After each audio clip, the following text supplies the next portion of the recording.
Hello student, on your demand, our topic of discussion today is excretion. As we all know students, the waste generated in our environment produce toxic effect in the environment. They pollute our environment. In the same manner, waste generated in our body, if they gets accumulated inside our body, also creates toxic effect or poisonous effect. So it is necessary to get rid of these substances, whether they are produced in the environment or whether they are produced in our body. As we already discussed a process, that is respiration. क्या हमने respiration में पढ़ा? That is gaseous waste like CO2, because CO2 is also a poisonous gas for our body, removed through diffusion in the process of exhalation. In a similar manner, we study the digestive system, in which we study egestion, the process of egestion. What is egestion? That is undigested waste are removed by the process of egestion through anus. Anus के through undigested waste body से remove कर दिए जाते हैं. In the same manner, one more nitrogenous waste produced in our body, which is also create toxic effect in our body if gets accumulated inside our body. So removal of nitrogenous waste is also very important. So removal of nitrogenous waste from the body is called excretion. This is our main topic of discussion today, that is how is excretion takes place in our body. Student, you know what is the main nitrogenous waste in our body?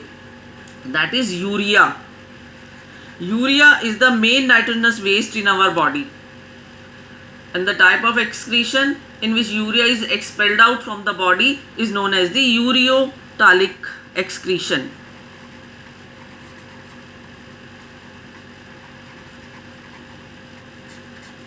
इसी तरह से nature में बहुत सारे organism exist करते हैं जिनमें nitrogenous waste अलग अलग होते हैं, but in case of human being, urea is the excretory product which is expelled out from the body in the form of urine. Urine की form में यूरिया का excretion हमारी body से होता है, and such type of excretion is known as the ureotalic excretion.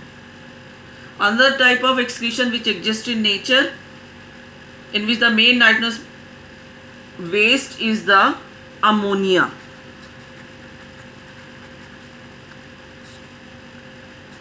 क्या chemical formula है ammonia का? That is NH3.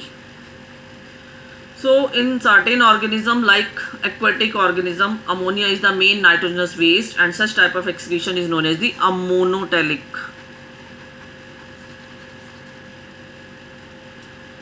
ammonotelic excretion.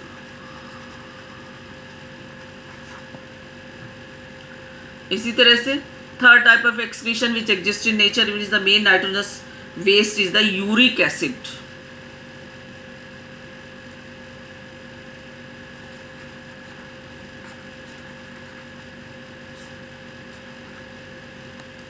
The organism in which uric acid is expelled out in the form of the excretory waste, such type of excretion is known as the uricotalic excretion.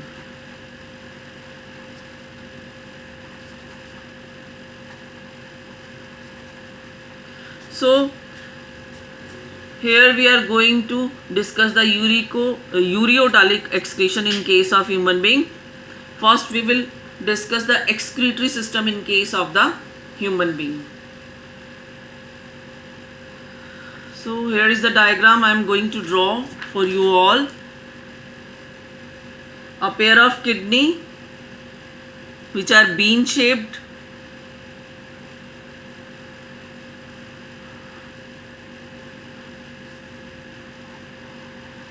These are the two bean shaped kidney.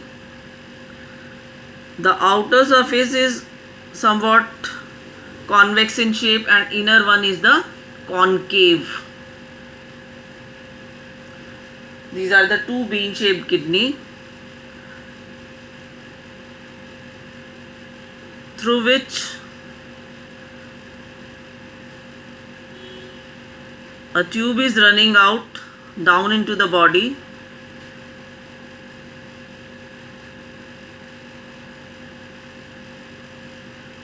These tubes, each running from each kidney, is known as the ureters.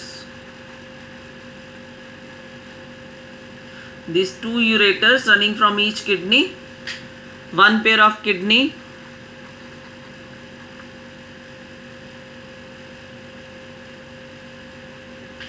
ureters open out into the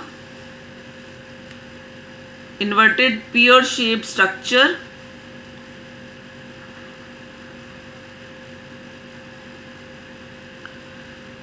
that is known as the urinary bladder.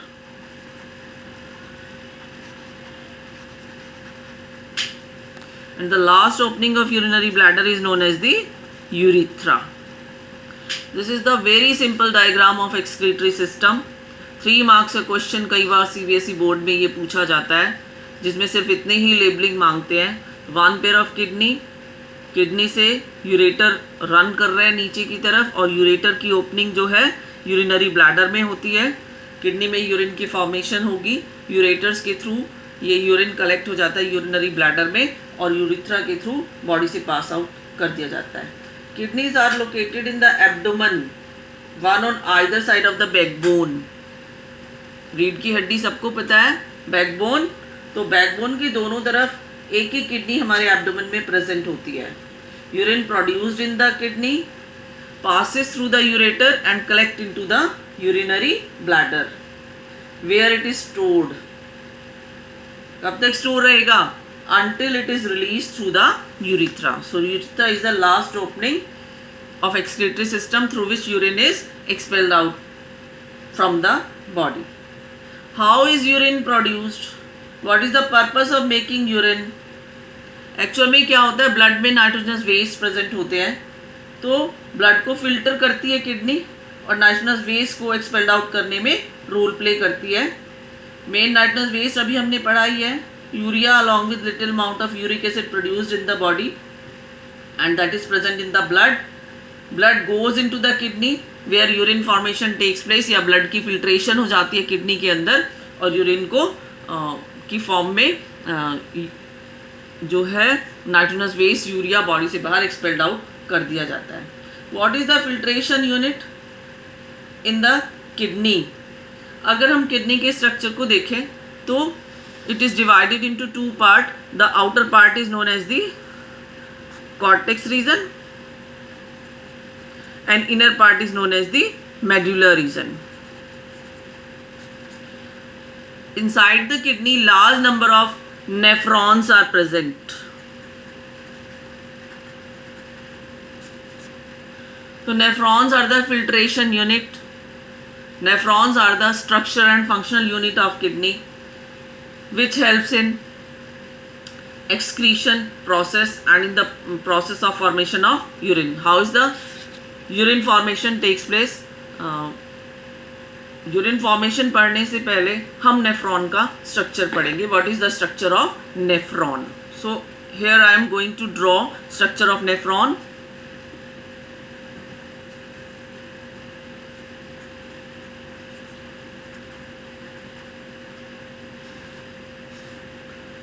in the form of structure of nephron, there is a Bowman capsule. It is a cup shaped structure.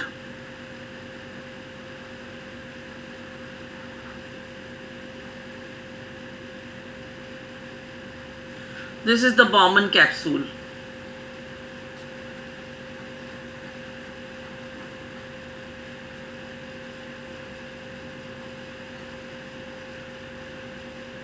Inside the kidney, renal artery brings the blood in which nitrogenous waste are present. Because inside the kidney large number of nephrons are there, so renal artery divided into various branches. So one of the branch of the renal artery enter into the Bowman's capsule and forms a network of capillaries. About 50 capillaries का network Bowman capsule के cup shape structure में बनता है, और blood की filtration यहाँ पर होगी. जो 50 कैपिलरीज का नेटवर्क यहाँ पर बॉमन कैप्सूल के अंदर बनता है, उसको हम क्या बोलते हैं? Glomerulus. This is known as the glomerulus.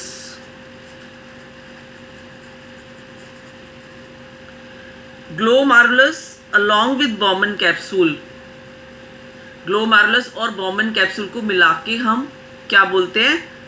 This is known as the Malpighian body.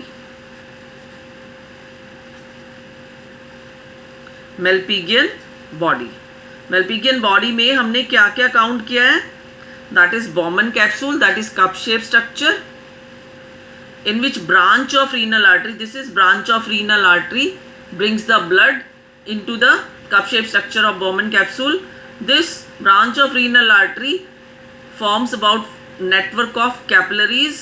50 capillaries यहाँ पर बनती हैं जो कि ब्लड को, जिसमें नाइट्रोजनस वेस्ट प्रेजेंट है, इस बॉमन कैप्सूल में लेकर आती हैं. तो कैपिलरीज की वॉल और बॉमन कैप्सूल की वॉल फिल्ट्रेशन वॉल है. अभी आप एक चीज़ और यहाँ पर नोट कीजिए, रीनल आर्टरी की जो ब्रांच है यहाँ पर समवट ब्रॉडर है. उसके बाद कैपिलरीज में फिल्ट्रेशन हो गई, जो बाकी ब्लड बचा हुआ ब्लड है वो आगे पास ऑन हो रहा है. तो यहाँ पर जो मैंने ब्लड वेसल्स बनाई है, it is somewhat narrower in shape. So blood आता तो हाई प्रेशर के साथ है बट जाता लो प्रेशर के साथ है. तो फास्ट स्पीड के साथ ब्लड आएगा, लार्ज ब्लड प्रेशर होगा और यहाँ पर फिल्ट्रेशन होकर जितने भी नाइट्रोजनस वेस्ट और एक्सेस मटेरियल हैं जो यूरिन की फॉर्म में कन्वर्ट होने वाले हैं, वो सब यहाँ से फिल्टर हो जाते हैं बॉमन कैप्सूल से. आई थिंक द प्रोसेस थोड़ा सा क्लियर हुआ. This process is known as ultra filtration. तो first step in urine formation is the ultra filtration, जो कि कैसे हुआ? बॉमन कैप्सूल और ग्लोमेरुलस दैट इज कैपिलरीज की वॉल के थ्रू ब्लड का फिल्ट्रेशन होना अल्ट्रा फिल्ट्रेशन कहलाता है. इसके बाद next part of the nephron, first part is Bowman capsule along with glomerulus, this is known as the Malpighian body. Next part nephron का, that is highly convoluted part.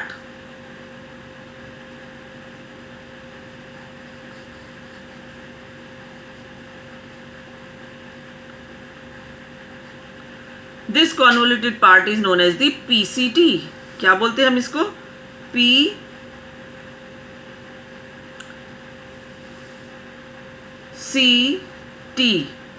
Full form हम अलग से लिखेंगे इसकी, proximal convoluted tubule, that is PCT. Highly convoluted part is known as the PCT, that is proximal convoluted tubule. Now it turns into a U-shaped structure.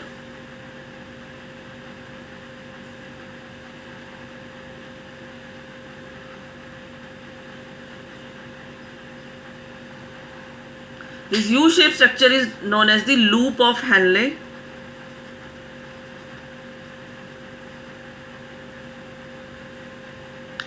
This loop of Henle is again converted into highly convoluted part, which is known as the DCT. DCT, full form of DCT is distal convoluted tubule. That is distal convoluted tubule, full form of DCT. इसी तरह से PCT की full form है proximal convoluted tubule. This tubule that is DCT is open into the collecting tubule. This is the collecting tubule, that is CT is the collecting tubule. ये हमने एक nephron का structure बनाया है. इसी तरह से लार्ज नंबर ऑफ नेफ्रॉन्स जो हैं किडनी में प्रेजेंट होते हैं, तो हर नेफ्रॉन की जो कलेक्टिंग ट्यूब्यूल है आपस में जुड़ जाती है और कलेक्टिंग ट्यूब्यूल से क्या बन जाता है? कलेक्टिंग डक्ट की फॉर्मेशन होती है. कलेक्टिंग डक्ट नेफ्रॉन में यूरिन बनने के बाद broader portion of the ureter, that is known as the renal pelvis region. Renal pelvis के थ्रू ये किस में एंटर करती है? यूरेटर में. और यूरेटर्स के थ्रू यूरिन कहाँ कलेक्ट होगा? यूरिनरी ब्लैडर में. और यूरिथ्रा के थ्रू बॉडी से बाहर एक्सपेल आउट कर दिया जाता है. So this is the first part of the nephron जो हमने पढ़ा, that is Malpighian body. First part is Malpighian body.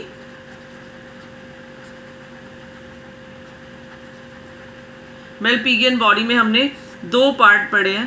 पहला first capillary bed that is glomerulus.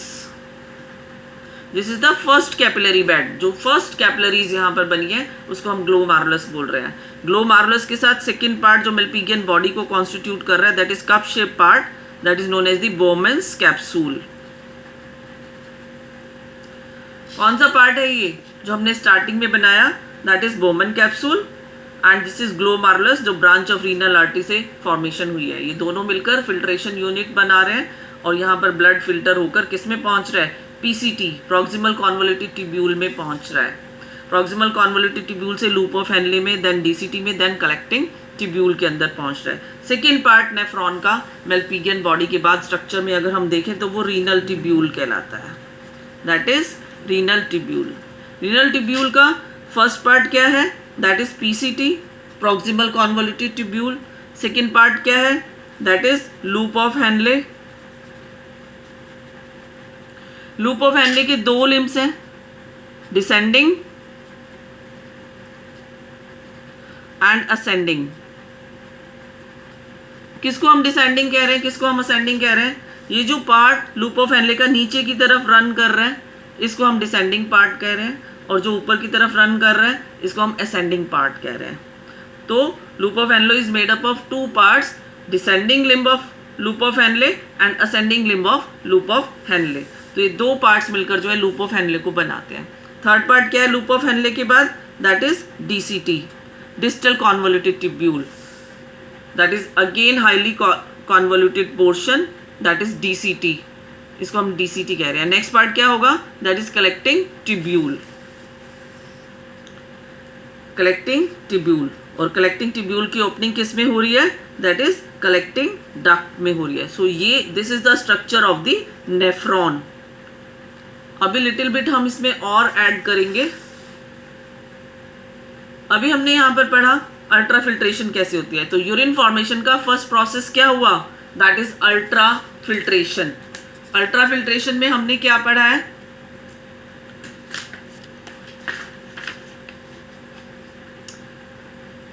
branch of renal artery brings the blood into the Bowman capsule and the blood is filtered here. This is known as the ultrafiltration, which is the first process of urine formation, that is ultrafiltration.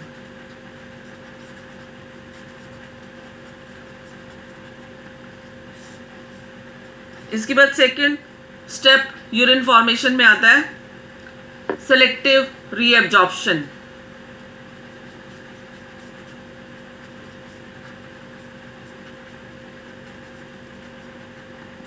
अब ये selective reabsorption क्या है? यहाँ पर आपने पढ़ा कि blood filter हुआ, नाइट्रोजनस वेस फिल्टर हुए. नाइट्रोजनस वेस के साथ साथ बहुत सारे यूजफुल सब्सटेंसेस भी यहाँ फिल्टर हो जाते हैं, बहुत सारा वाटर यहाँ पर फिल्टर हो जाता है. तो वो जो फिल्ट्रेट यहाँ पर बना उसको हम बोल रहे हैं प्राइमरी यूरिन या प्राइमरी फिल्ट्रेट बोल रहे हैं. ये प्राइमरी फिल्ट्रेट या प्राइमरी यूरिन यहाँ से रन करता है. कौन से पार्ट में जाएगा? पीसीटी में, फिर लूप ऑफ हेनले में जाएगा, डिस्टल कॉन्वोल्यूटेड ट्यूब्यूल में जाएगा, कलेक्टिंग ट्यूब्यूल में जाएगा, फिर कलेक्टिंग डक्ट के थ्रू यूरेटर से होता हुआ यूरिथ्रा के थ्रू बॉडी से बाहर एक्सपेल्ड आउट होगा. बट यहाँ पर कुछ यूजफुल सब्सटेंसेस भी फिल्टर हो जाते हैं. अगर उनका बॉडी से लॉस हो जाए तो उनकी रिक्वायरमेंट रहती है बॉडी में, तो डेफिशिएंसी हो जाएगी. तो इसके लिए क्या होता है? बहुत सारे useful substances like amino acid, glucose, salts and बहुत सारा वाटर जो यहाँ पर फिल्टर हो गया. तो ये सब यूजफुल सब्सटेंसेस फिर से रीएब्जॉर्ब कर लिए जाते हैं. This is called selective reabsorption.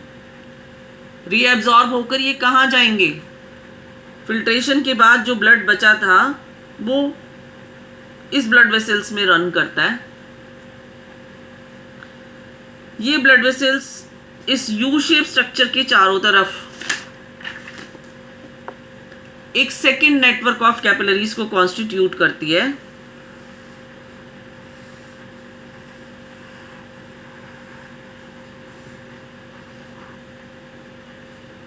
That is known as the peritubular network of capillaries.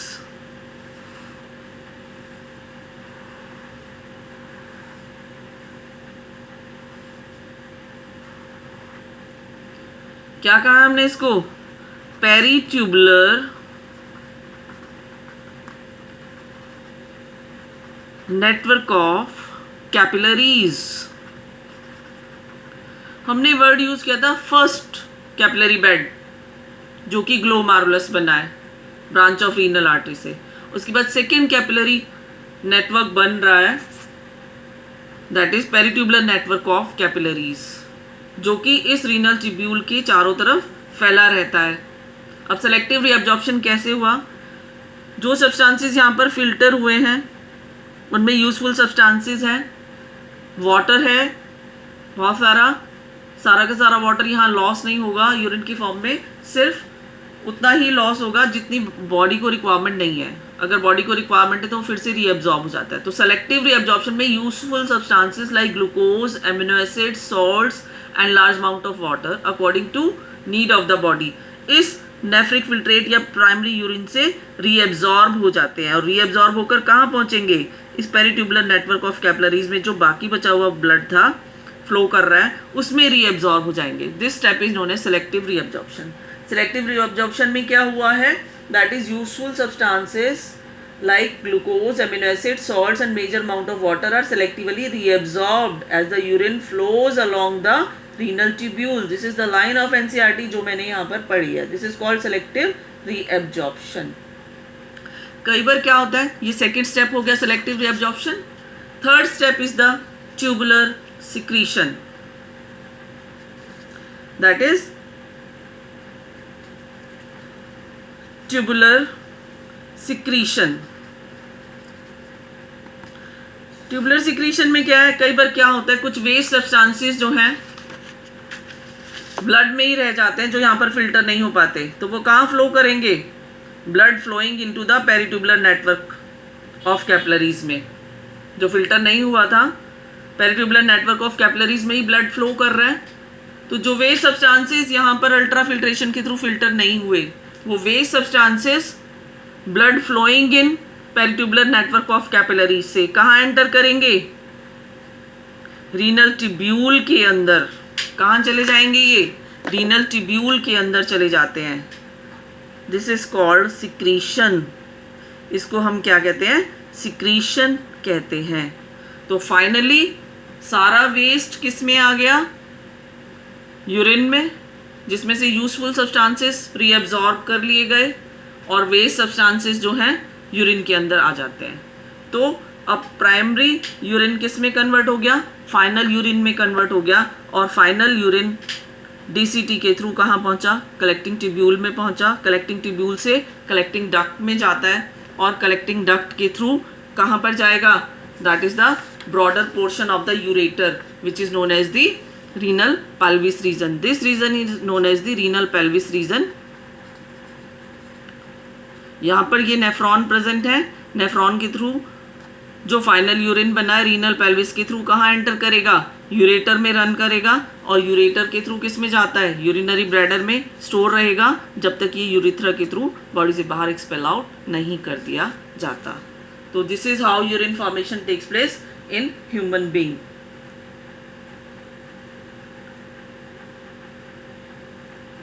Bladder is muscular, it is under nervous control. जैसे ही यूरिनरी ब्लैडर हाफ से ज़्यादा फिलअप हो जाता है, so powerful contraction in the urinary bladder takes place. There is a sphincter present at the opening of the urethra which is open out and urine is discharge from the body. एक चीज़ हम यहाँ पर dialysis के बारे में पढ़ेंगे. In case of some patients in which kidney fails to work, may be some reason behind this, kidney work करना बंद कर देती है, तो ब्लड से नाइट्रोजनस वेस्ट फिल्टर आउट नहीं होते. तो नाइट्रोजनस वेस्ट जब फिल्टर आउट नहीं होंगे तो वेस्ट बॉडी के अंदर एक्यूमुलेट होते चले जाएंगे एंड क्रिएटिंग क्या क्रिएट करेंगे, दैट इज टॉक्सिक इफेक्ट को प्रोड्यूस करेंगे. तो इन दैट केस क्या होता है, आर्टिफिशियल किडनी यूज़ की जाती है.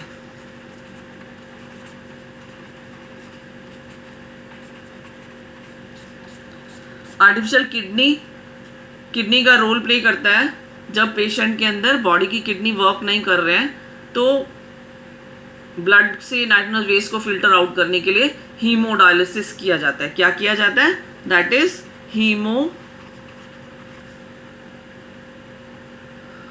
आएगा यहाँ पर, डायलिसिस किया जाता है. तो हीमोडायलिसिस में बॉडी की आर्टरी से आर्टिफिशियल किडनी को कनेक्ट कर दिया जाता है और इसमें ब्लड की फिल्ट्रेशन होगी. फिल्ट्रेशन के बाद जब नाइट्रोजनस वेस्ट रिमूव हो जाएंगे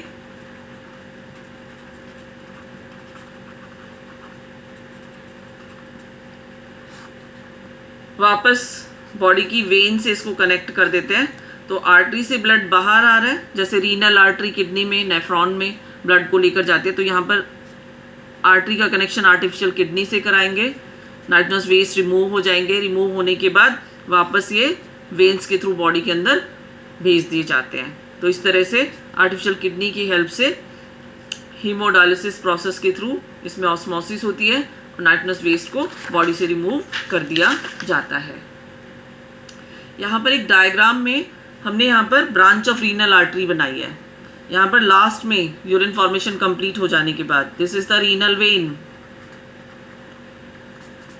यूरिन फॉर्मेशन के प्रोसेस को कंप्लीट हो जाने के बाद, तो वे इसी तरह से हमने आर्टिफिशियल किडनी में किया है.